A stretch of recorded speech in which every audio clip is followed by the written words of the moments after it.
Welcome, Anubis Legions. Today we are reacting to Anubis, the Egyptian god of death. Now, I'm watching this. This is my first video. I don't remember what I'm good at or what I'm known for. So we're going to watch this to have, just to remember. Right? Now, this is going to be the first reaction video. If y'all have any games to suggest for me to play, let me know. And also help me out in the comment section for when I need to get into a game and they can help me. Just help me become more like me. You know? Let's get started. Few civilizations glorified the dead like the ancient Egyptians.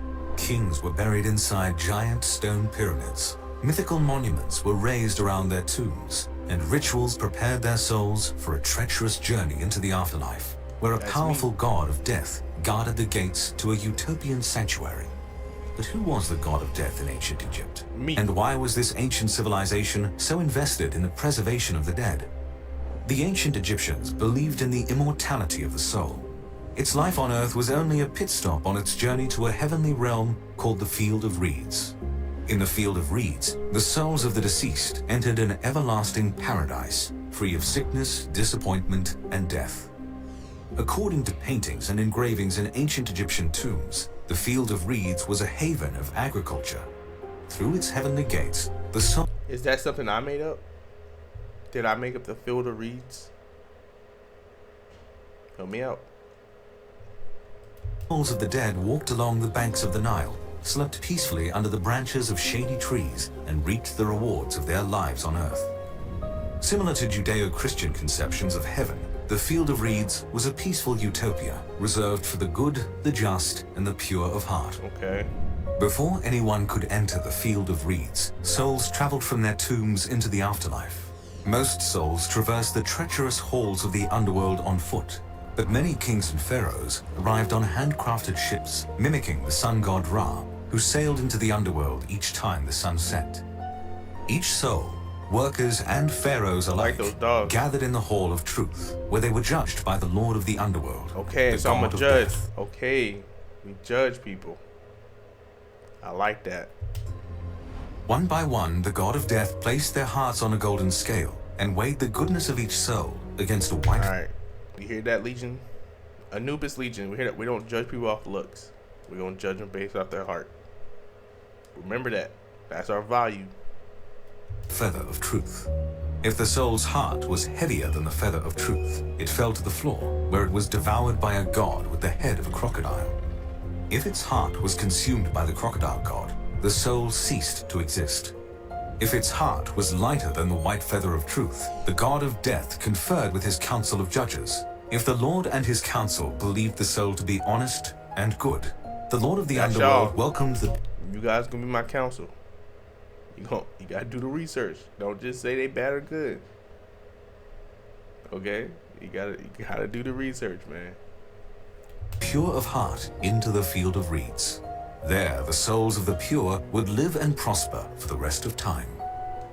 As Lord of the Underworld and Guardian of the Field of Reeds, the god of death played a critical role in the immortality of ancient Egyptian souls. Few deities in the Egyptian pantheon rivaled the god of death in power or popularity. But who was the god of death in ancient Egypt? And where did he come from? From the onset of the first dynasty to the fall of the new kingdom, ancient Egyptians constructed elaborate resting places to honor and protect their dead. To the ancient Egyptians, the desecration of one's body was considered a fate worse than death. If the body was destroyed, the soul was denied entry into the afterlife, never to enter the Field of Reeds. So does that mean, like, if you had wealth, you had a higher chance of your body not being tampered with? Which means, see, I don't think I'm that type of God. Like, am I really that type of guy who don't show leniency to poor? Because God, they can have a secure tomb, probably guards still guarding it. Them crazy puzzles, you know.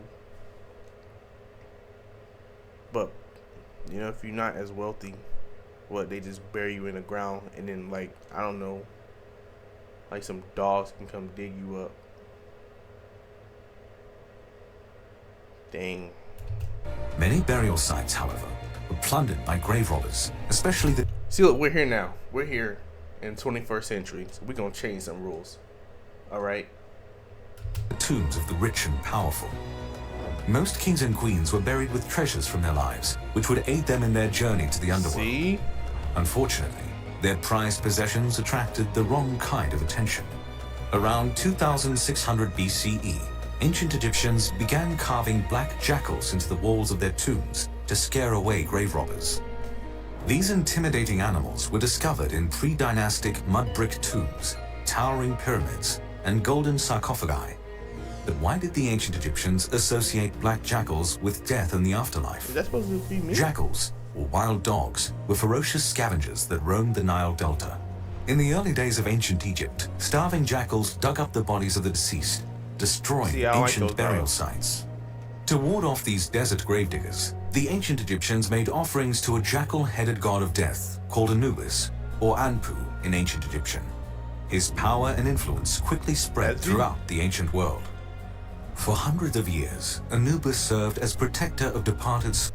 So, if I wouldn't say born, but if I was alive around 2600 BC, how old would I be today? Like 2,000 years old. Guardian of cemeteries, and immortal judge presiding over the afterlife. At the tail end of the Old Kingdom, however, Anubis underwent a profound metamorphosis, which began with the discovery of mummification. Me. I did that. I invented mummification. Put some respect on my name. Why did I do that, though? In the world today, the ancient Egyptians are most famous for two things: the pyramids of Giza and the mummies inside them. Ancient Egyptians carefully embalmed dead bodies to protect them from damage and decay, further displaying their respect for the dead. Okay. Mummification was revered as a sacred rite passed down by the gods. According to myth, it was invented by Anubis to preserve the body of a god pharaoh named Osiris. In one of ancient Egypt's most famous myths, Osiris was murdered by the jealous god Set, lord of war, storms, and chaos. Osiris was tricked into an affair with Set's wife, the goddess Nephthys, and their union bore. Dang, they had affairs even back then?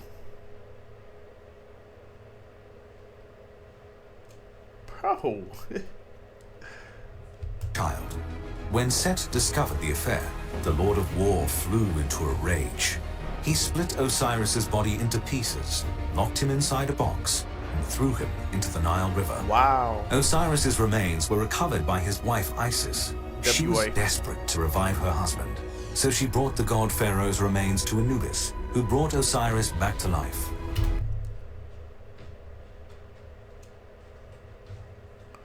I got the power to bring people back from the dead. Okay, so I can guide the dead, judge the dead, and bring the dead back to life.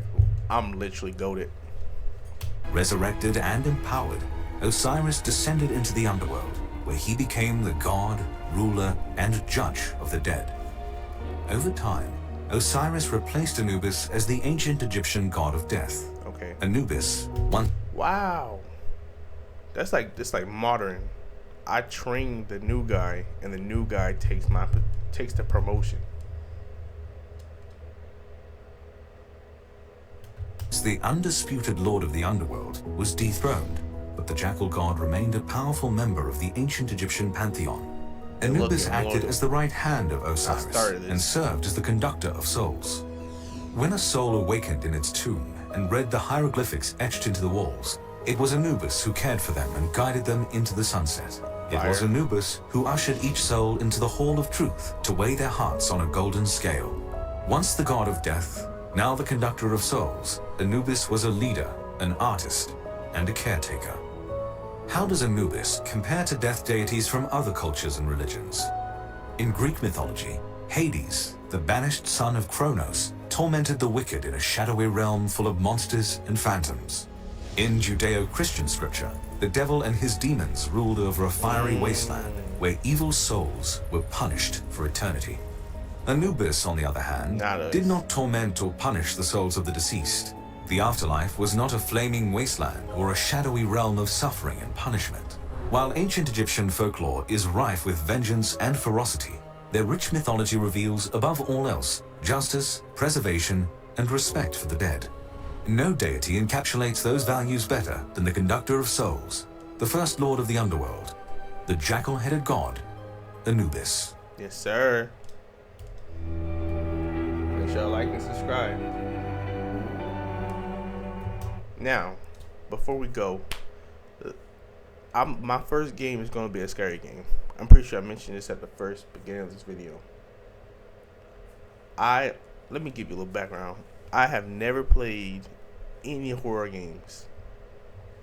Why? I'm the guide. I'm not scared of nothing. But I'm going to do it for y'all. Also, I haven't really played none of those popular games either. Like Ark Raiders. Never played that. Elden Ring. Put like a few hours. Never beat the game. So if y'all want to see that, let me know.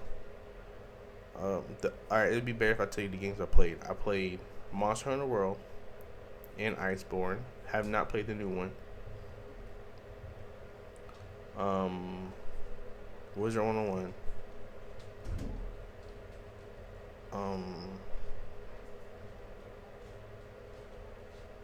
Oh, and Call of Duty Black Ops 2. Pretty much it. Every other game, new to it. So guess what we can title that? First time playing those games. Fire. Why? Bro, we got this. Like and subscribe, my brothers. Anubis Legions out.